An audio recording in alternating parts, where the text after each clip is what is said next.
No te quedes fuera. Conversaciones de educación, aprendizaje y tecnología.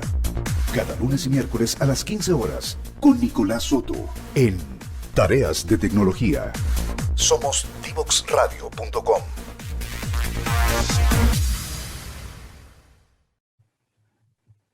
Bueno, ya estamos de regreso con nuestro gran invitado, Osvaldo Urzúa. Para mí un gurú, toda la vida lo he seguido, ha sido un referente, casi un mentor para mí, Osvaldo.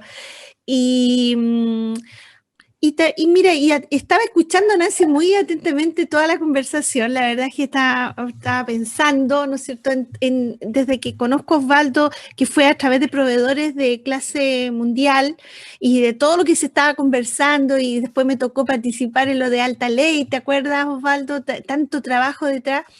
Y me preguntaba yo, la verdad es que es cierto, la actualización de las políticas fue lenta y ha pegado un cambio así brusco en estos últimos años, pero también se debe a un contexto internacional, a un contexto mundial del nuevo importancia que ha tomado el cobre y la energía y la sustentabilidad en el mundo. Recientemente estuve en San Francisco y es impresionante cómo el tema de la autonomía en los vehículos está instalado. O sea, hace 2 años atrás se estaban haciendo los pilotos en California, los autos se manejan solos. Imagínate hoy día que han pasado 2 años y ligerito van a estar llegando a Chile los primeros autos, ¿no es cierto?, que vamos a tener que enchufar en el mall. Vamos a tener ahí estacionamiento privilegiado para los que se enchufan en vez de los que echan combustible. Y todo eso va a pasar y pasa en un contexto mundial único. Yo creo que el tener una nueva política de minería, muy acompañado también de una nueva mirada de la energía, ¿verdad? Incluso puede ser que, o sea, era muy obvio y muy lógico que haya llegado, quizá un poco tarde, ¿no? Pero por todas las cosas que están pasando, pero claro, es un momento único y a nivel internacional esto está cambiando fuertemente. A raíz de la pandemia, todo el mundo pensaba que la industria minería, yo me acuerdo en las redes sociales, ¿no es cierto?, con todos los emprendedores hablábamos que la minería iba a sufrir mucho, y la verdad es que no, la verdad es que cada día toma más fuerza. Mira el valor del cobre, que hemos recuperado espacio de forma increíble. Entonces, la pregunta que yo me hago más de fondo, Osvaldo, y abro la discusión, la conversación, es por qué los niveles de inversión que se requiere para implementar este tipo de política, por ejemplo, no refleja la misma ambición, la misma necesidad y la misma urgencia. O sea, estamos con un gobierno que este año no aumentó en nada la inversión en ciencia y tecnología, pero tampoco se ve que el próximo año tenga muchas ganas de implementarlo por las contingencias, pero entonces no se ve esta urgencia o esta oportunidad más bien de inversión en ciencia y tecnología que debería posicionar a Chile a nivel mundial en un escenario único.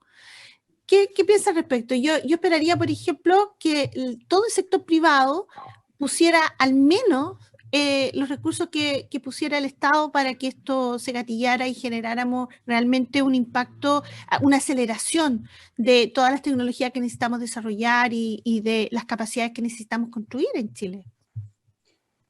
Mira, miremos, seamos como optimistas, porque tu pregunta, probablemente la misma pregunta la podríamos haber hecho hace 10 años atrás, y la situación, si bien hoy día es más crítica, no es muy distinta. Y como hablábamos anteriormente, esto ya se sabía que en el fondo, hace 10 años atrás, que teníamos que hacer una actualización de muchas cosas,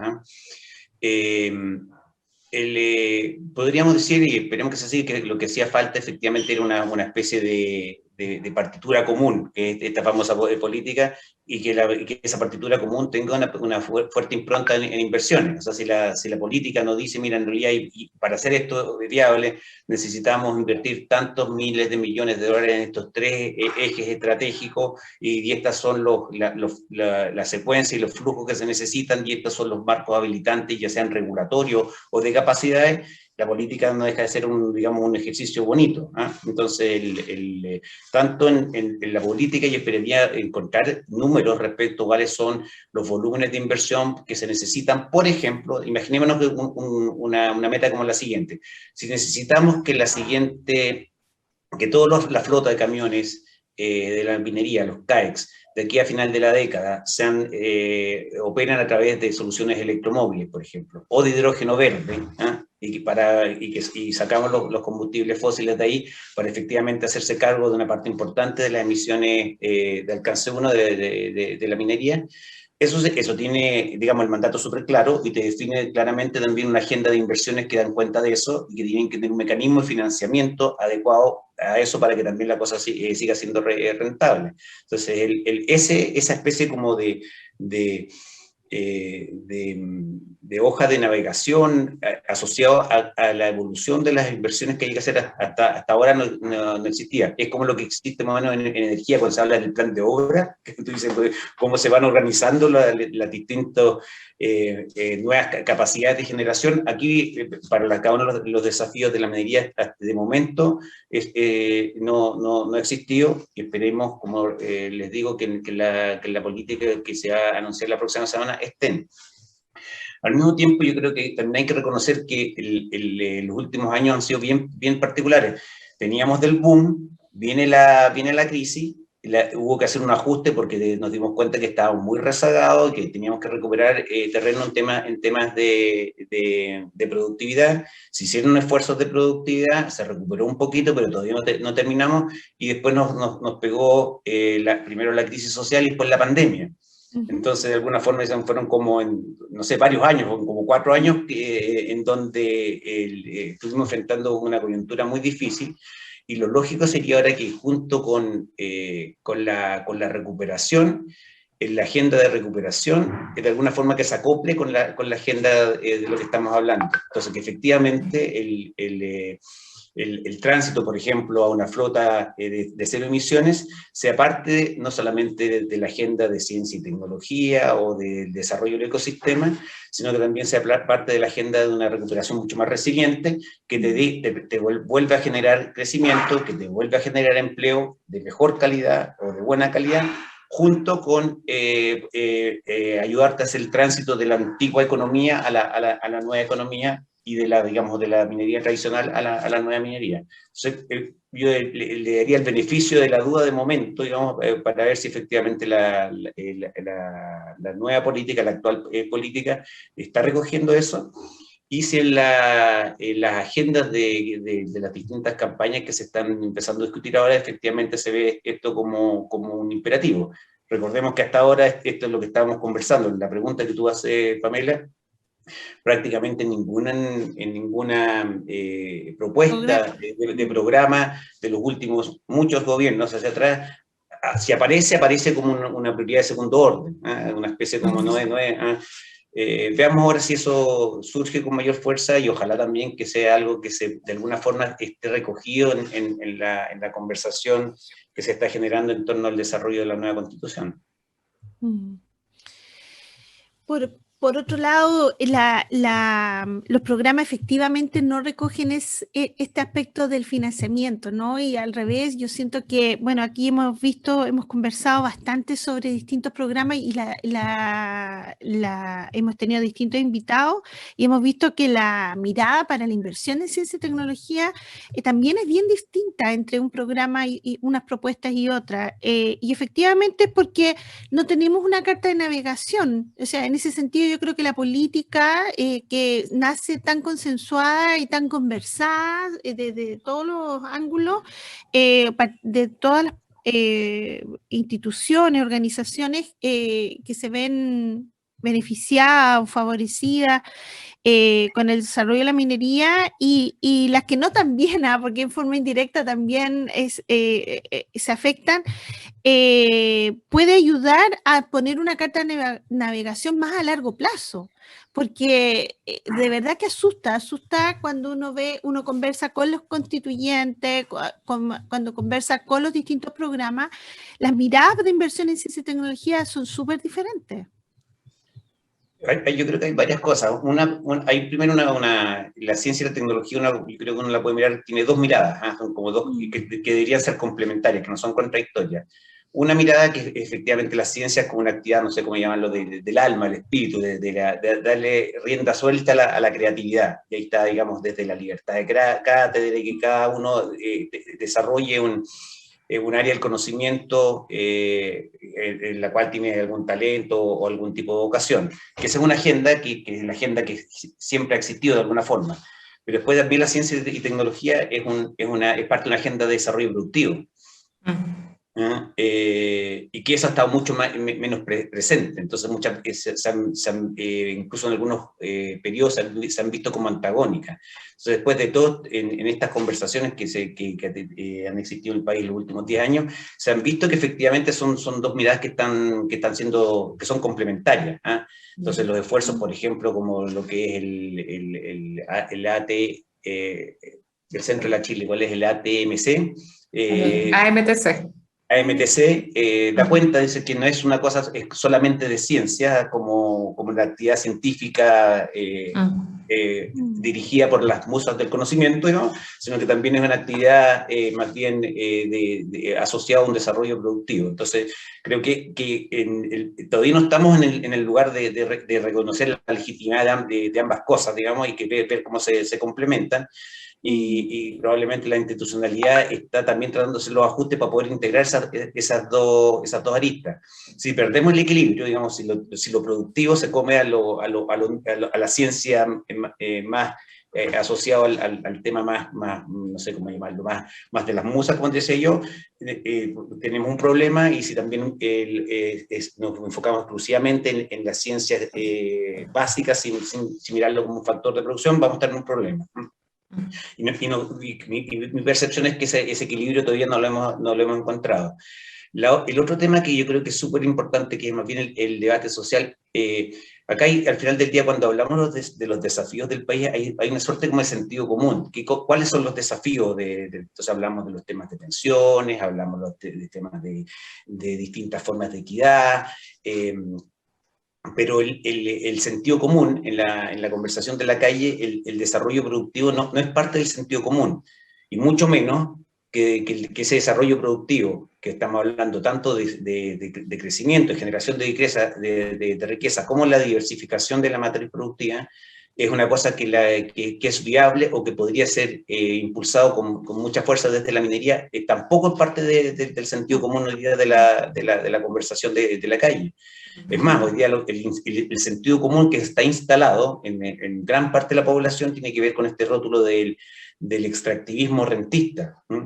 Entonces, ustedes dos que trabajan en minería saben que en el fondo hoy día la minería está lejos de ser eso, pero parte eventualmente de la política, incluso de la agenda de las futuras autoridades, tendría que ver con cómo se instala un sentido común distinto, que da cuenta de que la minería, una actividad que por un lado permite transformar las capacidades, permite generar capital humano, permite generar tecnología, incluso permite recuperar o regenerar el capital natural que se ha ido perdiendo. Está lejos de ser una actividad rentista pasiva, y por consiguiente que la población completa se sienta como convocada efectivamente a desplegar este tipo de agenda. Entonces veo estos tres elementos, como esta especie como de divorcio entre la ciencia y la producción, que está convergiendo de a poco. El tema de que el sentido común, el desarrollo productivo, es una cosa de una conversación de un grupo muy pequeñito. Y lo otro, que el rótulo extractivista, rentista de una forma de minería, hay que ver cómo se saca, y se muestra que efectivamente existe esta minería, que es virtuosa, que es capaz de generar encadenamiento, que es capaz incluso de ayudar al capital natural. Y que esa transformación se puede hacer como un proceso colectivo, que efectivamente todos participan en eso. Y esos tres elementos, como más, no sé, conocimientos casi como valóricos de la conversación social, seguramente serían los desafíos políticos más importantes del siguiente periodo del país para que la agenda de la que estamos hablando efectivamente tenga como una especie de sustento social para seguir adelante. Hoy día es una conversación que es un poquito exótica frente al debate que uno puede seguir en los medios o en la conversación de las calles, ¿no? Y en otro aspecto, y dado que la PAME sacó acá estas conversaciones que hemos tenido con los que están detrás escribiendo los programas de gobierno, las propuestas que van a hacer los presidenciables, se ha dado así como a conocer que va a haber un fuerte impulso al emprendimiento, y específicamente se está hablando algo que había costado mucho, el emprendimiento de base científica tecnológica. ¿Cuál es la real, porque siempre la minería como que busca sus soluciones a los desafíos más grandes afuera, como ese cambio, o sea, está habiendo una conexión de verdad con el conocimiento que se está desarrollando en Chile? Aquí siempre hemos hablado con Pamela de que esas capacidades hay, a veces o no se le cree mucho, o no está visible, o nos falta coordinarnos entre los distintos actores para que esto pueda ocurrir. Y ojo, perdón, Nancy, te agrego, y no solo la minería, sino que mira lo que nos pasó con el centro del litio, el instituto, ¿no? Que esperábamos tener una fuerte aceptación, digamos, o apoyo a una oferta nacional que hubo, y finalmente se decide o se selecciona un centro internacional, con toda la crisis de los centros internacionales en Chile que hemos tenido. Entonces, yo creo que es un tema cultural en general, no es solamente la mirada de la industria, sino que también estamos viendo que por parte del gobierno también ha existido esa mirada. Ahí la pregunta es, ¿cambia? O sea, ¿la política da espacio para que todo este ordenamiento empiece a ocurrir? Bueno, esperemos que salga la política, pero yo puedo hablar desde de las conversaciones que tuvimos en los talleres en donde estuvimos los tres presentes, entonces donde efectivamente quedaba muy claramente presente esto de que los espacios de innovación o las necesidades de innovación de la minería eran atendidos básicamente a través de la oferta de innovación que existía en el mundo, y no necesariamente a través de vincularlo con las capacidades locales. Entonces, no es que la minería no genere espacios de innovación, sino que lo que hace es que los espacios de innovación son atendidos por las demandas internacionales. Y puede haber muy buenas justificaciones para que sea así, que en algunos casos será por temas de que hay brechas de capacidad, y en otros casos será por temas, como usted menciona, más culturales. Entonces eso se puso en el centro al menos de las discusiones que tuvimos, en las que participamos los tres de la política minera, y en particular en la mesa esta de innovación y cadenas de valor como una anomalía, y que al mismo tiempo que si no resolvíamos esa anomalía, podíamos tener una minería que seguía siendo productiva, pero dado que las soluciones de la minería provienen de fuera, las rentas que se generan producto de hacer más minería también se van a ir para afuera. O sea, el que genera la solución es el que se lleva finalmente la ganancia por esa solución. Entonces, en la medida que no se empieza a participar de manera más activa en ser parte de los generadores de solución, aunque la minería sigue siendo, digamos, altamente, competitiva, la distribución de las utilidades que se están generando estarían siendo distribuidas entre los generadores de solución que de momento están siendo principalmente las empresas internacionales. O sea, al menos como diagnóstico, yo me acuerdo que eso está claramente presente, y había que decir, en realidad, esta segunda componente de la minería, las compañías mineras más sus cadenas de valor, tenemos que aumentar el contenido local de las cadenas de valor para que efectivamente el valor que se genera también se retenga en mayor medida a nivel local. Entonces, creo que la preocupación hoy día es visible, y creo que hay muchas oportunidades asociadas a todos los temas que hablábamos. Me estaba acordando una de las primeras conversaciones que tenía con Pamela cuando me contaba las cosas fantásticas que ella hacía con biotecnología.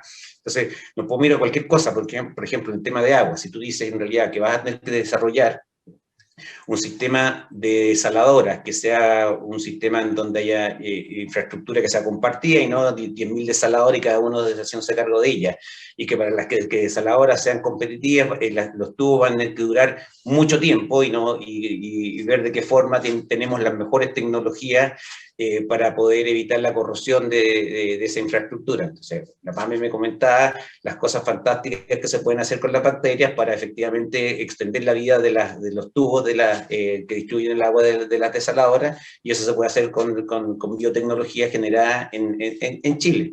Pero bueno, si tienes esta especie de agenda, se viabiliza, si no son un conjunto como de pichanguitas aisladas que nunca están conectadas. Y bueno, y esperemos que ahora sea la oportunidad. Eso es verdad. Hoy se nos acabó el tiempo del segundo bloque, Pamela. Sorry, te quité unos últimos minutos ahí. Osvaldo, te queríamos agradecer por haber estado acá con nosotras. Ha sido una conversación realmente extraordinaria, así que te vamos a dejar así invitado para la próxima, una vez que ya conozcamos el detalle del documento y lo podamos analizar, destrozar y potenciar en la conversación acá. Así que, Osvaldo, muchas gracias a ustedes, se pasaron. Gracias, Osvaldo. Chao, gusto verlas. Chao. Gracias. Chao, chao. Divoxradio.com.